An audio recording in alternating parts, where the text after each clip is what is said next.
Guys, kumana. Terminal number 5 natin. Yeah. Magkano na siya guys. Magte-test tayo guys ng Excel control. Ang issue, compressor. Hindi ko mapanda ng compressor. Ito guys, lagyan natin siya ng load. Tutuloy ito na fan motor. Tignan natin kung papanda niya ito. Okay. Terminal number 5. Ang kanyang line for compressor. So tingnan natin kung ilaw dito test pen natin. Ayan guys, pumitik siya, hindi nagtuloy. So yan ang issue niya. Nag-engage na. Itong fan natin is nag-react lang at bumitaw. Ngayon, babagtarin natin ito guys. Tingnan natin kung may 12 volt supply. Ayan guys, babagtarin ko siya. Ngayon, ito guys, kunin natin ang voltahe ng relay. Tingnan natin kung meron ko 12 volts na DC. So sinect ko yung kilometer ko sa DC at naka-open. Okay. So ito yung selection niya. Volts, DC, percentage, o sa hertz.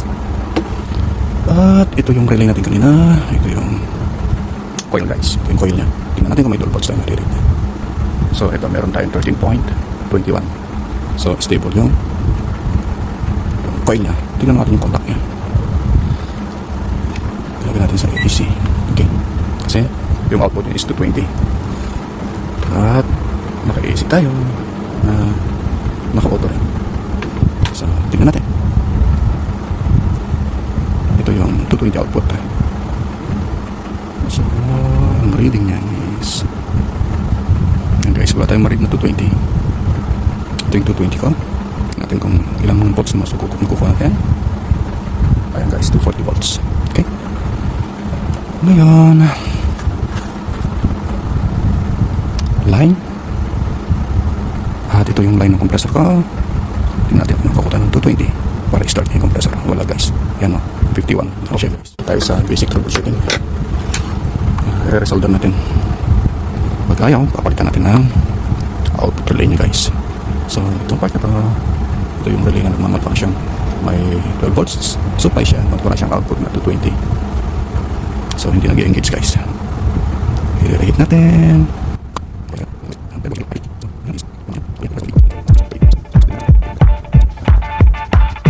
Nag-ulit natin yung load. Assume na ito yung compressor natin. Ilagay natin sa terminal number 5. 1, 2, 3, 4, 5, which is yung compressor.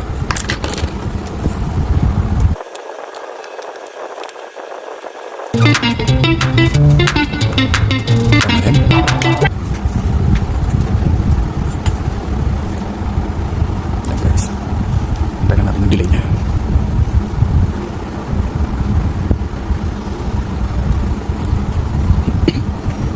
Yan guys, nag-engage, pumitik si relay. At ito lalagay ko sa neutral. Tingnan natin kung ikot guys. Ayan guys, umikot na. At nawala. Kita nyo guys, isa pa. Yan. So bumibitaw yung relay natin guys. Ayan guys, bubunutin natin ang relay.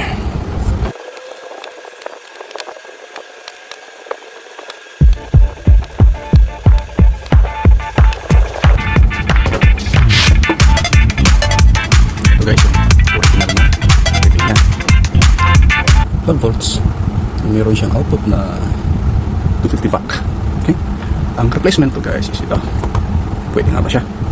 From 4 pin, primary, secondary. Papalitan natin ng 5 pins na relay na 12 volt DC din. Ngunit ang output niya is 240 watt. Ang kaiba na lang guys, ito is 7 ampere lang. Compared dito na 30 ampere ang output ampere niya. So sa ngayon, hindi ko kailangan ng 30 ampere dahil alam ko ang capacity ng susupplyan ko. Malit lang ang compressor guys. Cheater lang ang pinagamitan. So sa ngayon, mamachikin natin guys. Yan, sinabi ko nasa island tayo ng Borneo. Wala tayong parts na nabibili. So nire-repair tayo ngayon guys. Watch and learn.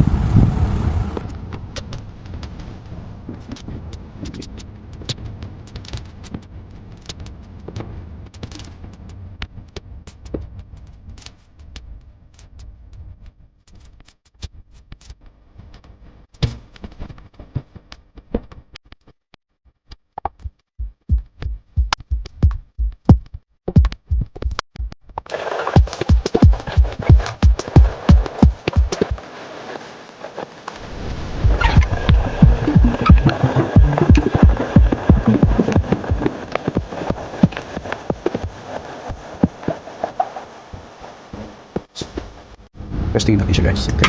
As usual, lalagyan natin yung load.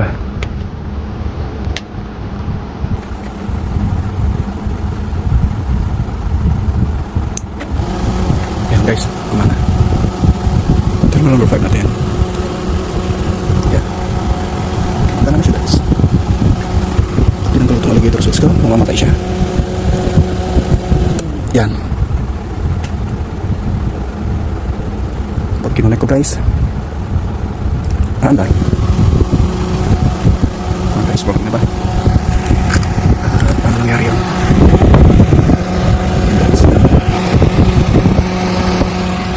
Ito guys, ang ating original na relay. Ito. Ito yung primary, secondary. Ito siya. Primary, secondary. Ngayon, yung relay na sinapak natin. Kaya, i-disconnect natin siya. Ito yung primary niya, terminal number 2, saka si terminal number 5. And then, kaninang attempt ko, hindi umandar. Ito naman yung secondary ko guys. Hindi siya umandar kasi wala itong line na to. Hindi ko siya sinumplayan. Ngayon, sinumplayan ko siya. Kaya ito natin, bigay ko click. Ito. Ito yung 1, 1, at saka 4. Okay. Ito naman, 1, at saka 4. Ayan guys, gumagana na. Gumagana pa na ito. Supposed to be ito yung ating compressor. Ngayon, hindi nagbabago yung ating temperature kasi wala naman siyang magandang settings kasi hindi ko kasi so yun lang mga kapatid ko paano mag-repair XM XR66 galing sa Chile. Ito yung mga install at ang issue is compressor issue. Ngayon ayusin ayan guys, off natin siya. Off. Tanggalin ko itong alligator clip. Okay. Ito alligator clip. Ngayon, sasaksak ulit ang aking panghina. And then, jumper natin siya guys. So, nakita nyo guys kung paano kalupit na mag-repair ang mga nag-aral ng electronics. Ngayon dahil tinatamad kayong mag-aral ng electronics, ngunit nagtatrabaho na kayo bilang aircon technician, so panonood nyo ng ating video kaya matututo po kayo. Imagine guys, original nya malaki yung amperahe, ngunit pinalitan ko lang siya ng mas mababa dahil walang availability dito sa aming lugar. So ang pinagkuhanan ko ito guys, board ito ng emergency light. Dito ko siya kinuha. Okay.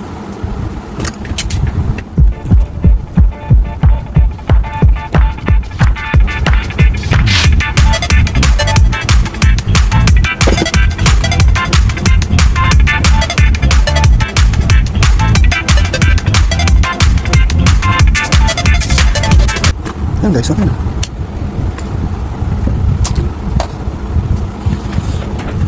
Ito na siya.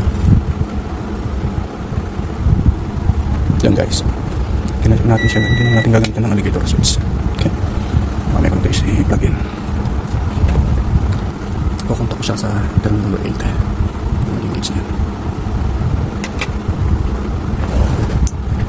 Ito na guys, under yan.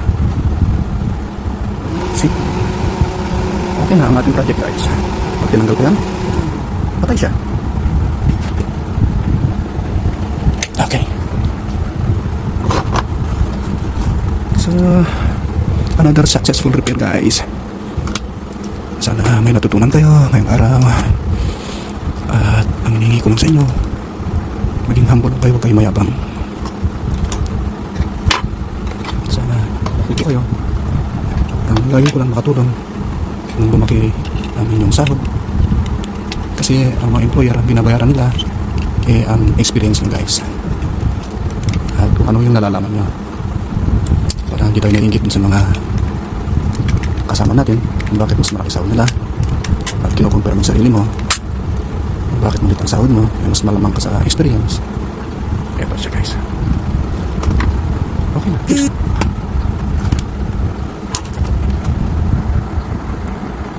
Ganyan na naman guys. Maraming salamat. God bless.